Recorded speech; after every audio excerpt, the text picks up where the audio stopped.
Want to expand the reach of your content? Start a podcast. Feature industry experts on your show and leverage the influence and reach of your guests to grow your brand. Learn more at sweetfishmedia.com.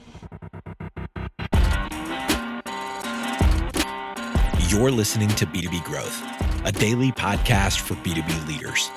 We've interviewed names you've probably heard before, like Gary Vaynerchuk and Simon Sinek, but you've probably never heard from the majority of our guests. That's because the bulk of our interviews aren't with professional speakers and authors. Most of our guests are in the trenches leading sales and marketing teams. They're implementing strategy. They're experimenting with tactics. They're building the fastest growing B2B companies in the world. My name is James Carberry. I'm the founder of Sweetfish Media, a podcast agency for B2B brands, and I'm also one of the co-hosts of this show. When we're not interviewing sales and marketing leaders, you'll hear stories from behind the scenes of our own business. We'll share the ups and downs of our journey as we attempt to take over the world. Just kidding. Well, maybe. Let's get into the show.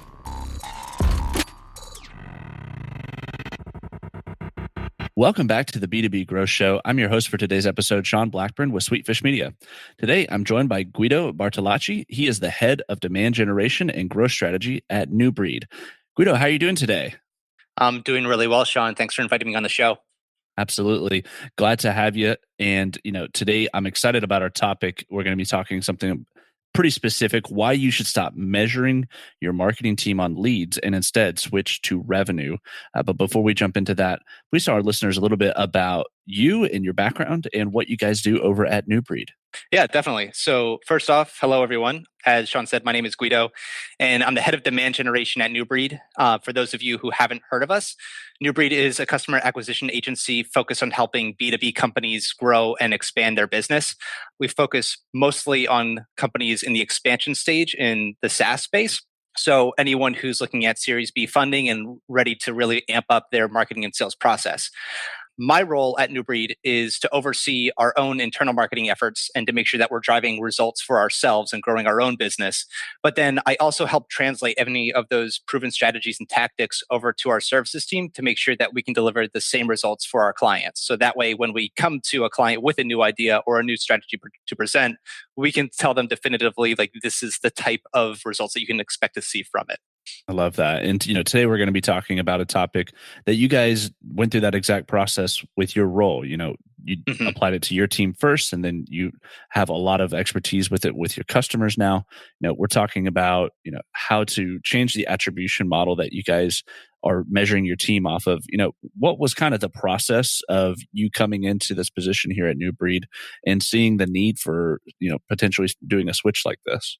Yeah, definitely. So one of the most common things that we hear as an agency from the prospects that we're working with and even from our clients is this phrase that goes something along the lines of, I know that I'm wasting half my budget, I just don't know which half, which is a scary thing for anyone to have to say. And one of the core issues behind that is, as you said, marketing attribution. So we had heard this pain point so many times from our clients, from our prospects, and we had experienced it ourselves so often that we just decided to change the model and to do something completely different.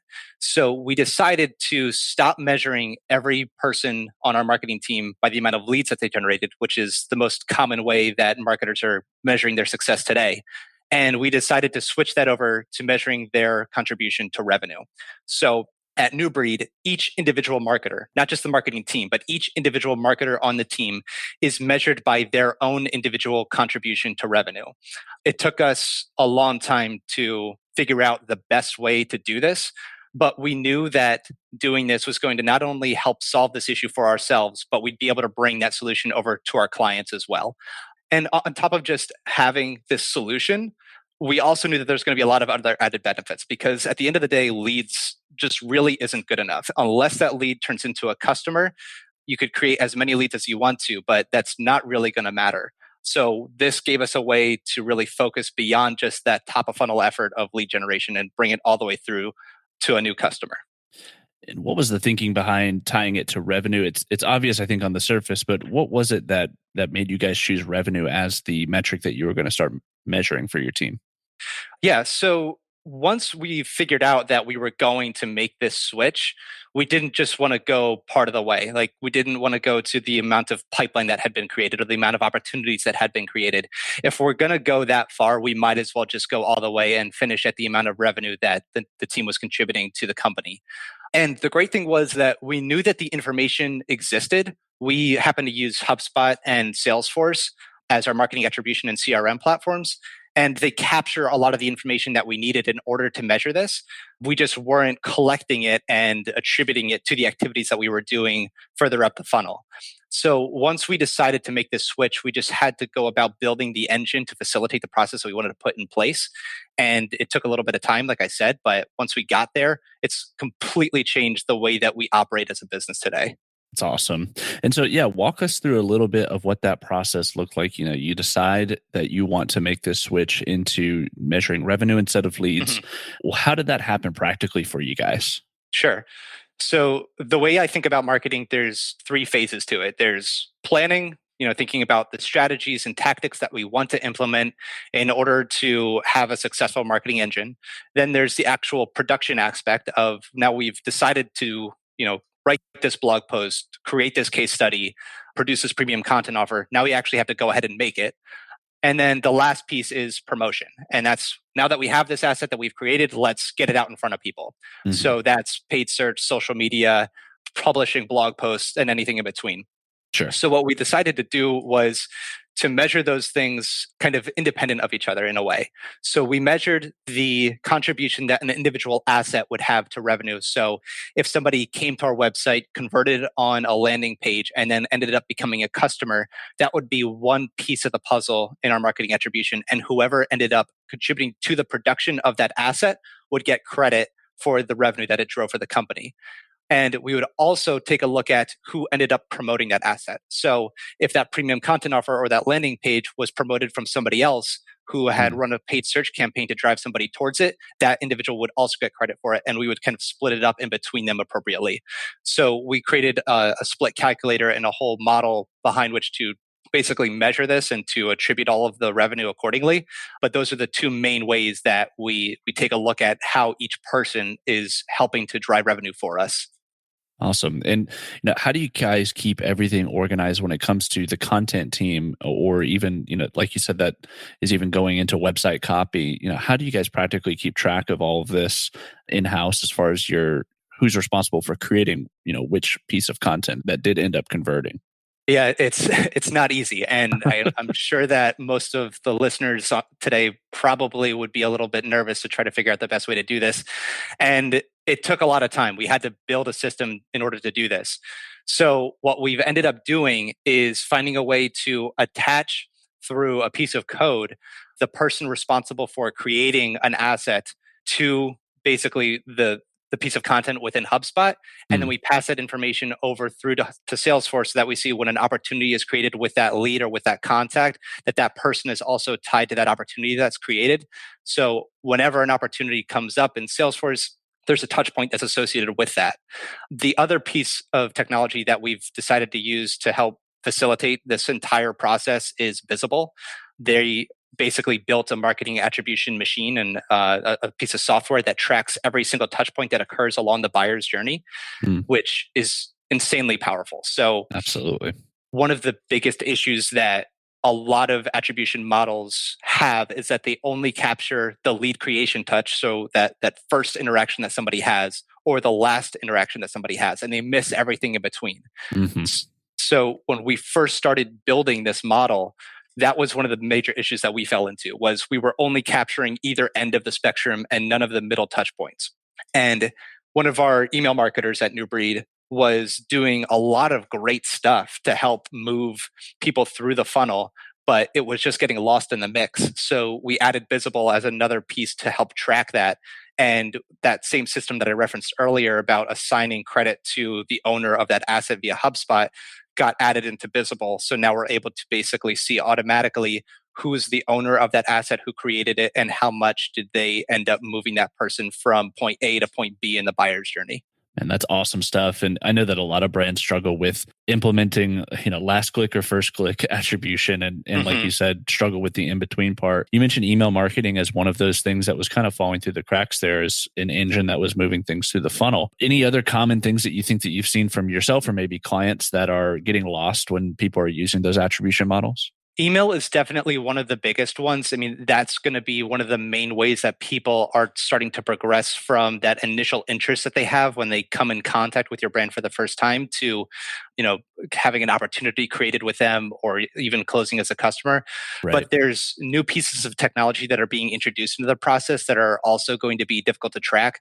So some of those include having like a lead capture form on a blog post that people tend to visit, whether or not they're coming to your site for the first time or coming in halfway through. So that's one piece, is just additional form fills that end up occurring over the course of time. But again, one of the newer ones is conversational marketing. We're using Drift right now. We just partnered with them. And to be honest, I'm a little nervous to see the best way to actually capture intelligence from Drift in the model that we've built. We're going to have to account for it one way or another. But that's a new consideration that we have to have. And as technology likes that, conversational marketing comes into the picture, it's going to be harder to measure and attribute all of those touch points to the buyer's journey and to an individual prospect or contact. Right. And you mentioned, as these things get a little bit more complicated, there will be potential wrinkles to this, but it's obviously been worthwhile for you guys as business to have made this switch. What's some of the impact that you have seen, amongst your team, but also maybe even towards revenue, that being the ultimate goal? Yeah. So I'll start off with more of the theoretical things that have been resolved through doing this. One of the biggest ones has been marketing and sales alignment. So now that our marketers and our sales reps are measured on the same goal of revenue closed, we work so much better, I should say, together. It's really helped to bridge that gap between the two teams. So now, whereas before I would kind of be working in a silo and working on marketing campaigns and strategies independent from the sales team, I jump on sales calls with them now. I listen to the conversations that they're having. I try to figure out what's resonating with our prospect base and even with our client base once they close as a customer, to be able to figure out what's working best, what do people actually care about, and how can we make our content even better and speak to their pain points and challenges in a new way that we might not have been able to capture before. So that's really helped us in one way. But we've also seen some real tangible benefits from the way that the business has grown over time. We've seen a huge increase in the first year that we ended up doing this to the second year in the amount of revenue that was attributed to marketing. So just having this model through which we were being measured by forced us to concentrate on it more. And it made us incredibly efficient at helping the revenue process. So again, I was jumping in on calls, so that was one piece, but we were also creating sales enablement pieces for our team that really helped them close deals at a much higher rate. So we had this great database of leads to work with, which we were fortunate to have at the beginning of this. And we were able to focus our attention in the right spot rather than just thinking about top of funnel efforts where marketers spend most of their time.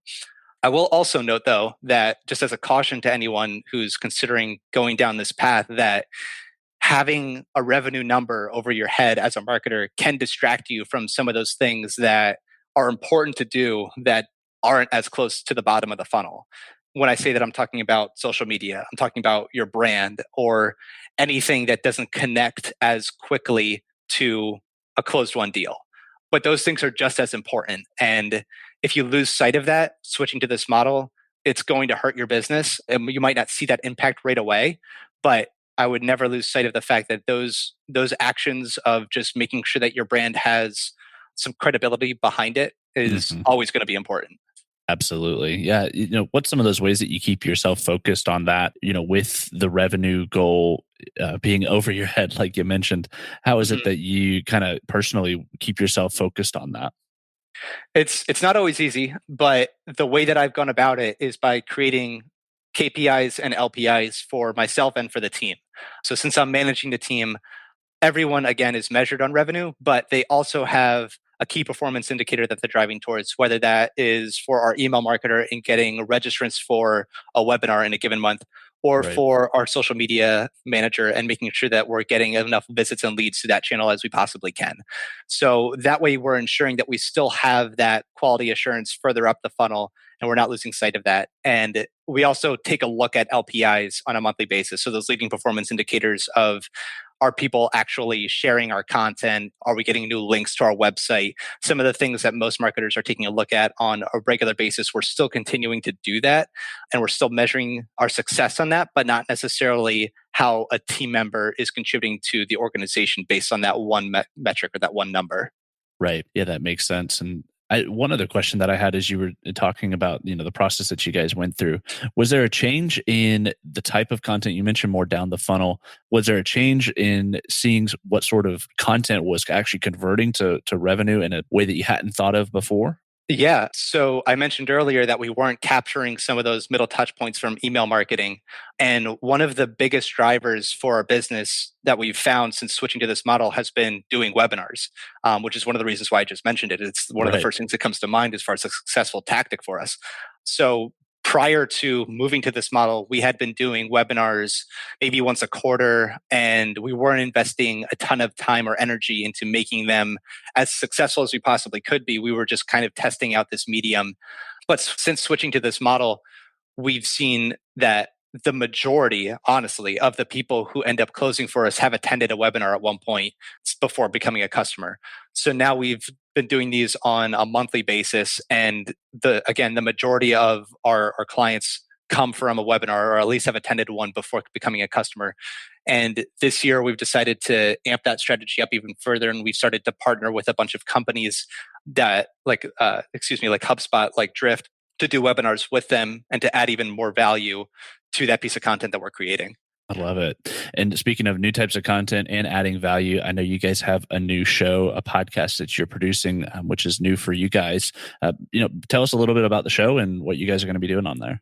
Yeah, definitely. So this is going to be exciting for us. I've been a huge podcast fan for a while, so I'm happy to finally start to get into the space. And I'm going to be hosting a show and having a few of our other team leads at Newbury join me to talk about the successes that we're having for our clients and our customers. So we've recorded a few episodes so far. The show's going to be called Adding Value. And each of the episodes is going to go into how our customer success manager has been adding value to our customer base, or how our lead inbound strategist has been adding value by solving challenges through the inbound funnel. So I'm really excited to get this started. Podcasting is a great way to reach people in a medium that you're not able to reach them with otherwise. You're able to speak to people and to connect with them when they're not at their desk, when they're driving into work, when they're cooking dinner, or when they're doing the dishes. So I'm hopeful that we're going to see some traction from it. You mentioned earlier in the podcast some other channels that might be difficult to attribute revenue to. I anticipate podcasting to be one of them, but I also will try my best to find a way to make it happen.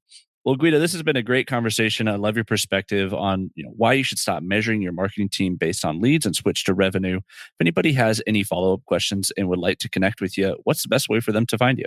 I would definitely recommend that everybody check out newbreedmarketing.com. That's the first place to go to.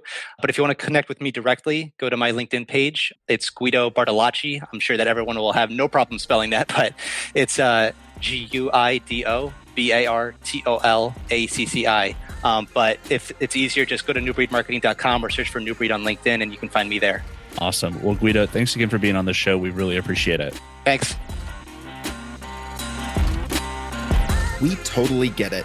We publish a ton of content on this podcast, and it can be a lot to keep up with. That's why we've started the B2B Growth Big Three, a no-fluff email that boils down our 3 biggest takeaways from an entire week of episodes. Sign up today at sweetfishmedia.com/big3. That's sweetfishmedia.com/big3.